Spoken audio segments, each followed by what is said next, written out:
Road రంపటి వెళ్తే ఎక్కడికి వెళ్ళొచ్చు అని. బెజవాడ వెళ్ళొచ్చు, బెంగళూరు వెళ్ళొచ్చు, బొంబాయి వెళ్ళొచ్చు, అక్కడ ఫ్లైట్ ఎక్కితే నేపాల్ వెళ్ళొచ్చు, అది హైజాక్ అయితే తాలిబాన్ వెళ్ళొచ్చు. విడిపడి తెచ్చుకొట్టానంటే బుర్ర బద్దలేసిపోతా. నేను అడిగేది ఈ రోడ్ రంపటి వెళ్తే మా అల్లుడు గారు ఇల్లు వస్తుందా రాదా అని. నీ అల్లుడు గారు ఇల్లు రావచ్చు, అల్లు రామలింగ గారు అల్లుడు చిరంజీవి గారు ఇల్లు రావచ్చు, ఎన్టీఆర్ గారు అల్లుడు చంద్రబాబు నాయుడు గారు ఇల్లు రావచ్చు.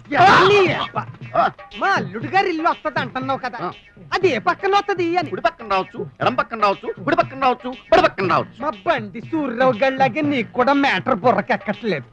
ఇప్పుడు మా అమ్మాయి మా అల్లుడు గారి ఇంటికి వచ్చింది, వాళ్ళిద్దరు వాళ్ళ ఇంట్లో ఉంటున్నారు. వాళ్ళ ఇల్లు హైదరాబాద్ లో ఉంది, అది ఎక్కడ ఉంది అని అడుగుతాం. రాంపల్లిలో ఉండొచ్చు, చిక్కడపల్లిలో ఉండొచ్చు, కోకట్పల్లిలో ఉండొచ్చు, పోయినపల్లిలో ఉండొచ్చు. పట్నంలో ఉన్నారా అంటే పల్లెలన్నీ చెప్తావేంటి? పట్నమా? మెహదీపట్నంలో ఉండొచ్చు, ఇబ్రహీంపట్నంలో ఉండొచ్చు, గౌరీపట్నంలో ఉండొచ్చు, విశాఖపట్నంలో ఉండొచ్చు. పట్నం వెళ్ళిపోతావేంటి నువ్వు? లేకపోతే ఎప్పటి నుంచి ఎదుగుతున్నావు ఎల్లుడు అడ్రస్? నువ్వు 6-7 వారాల నుంచి ఎత్తుకుతున్నావు. అడ్రస్ లేకుండా 6-7 వారాల నుంచి ఎదిగితే దొరికేస్తారా?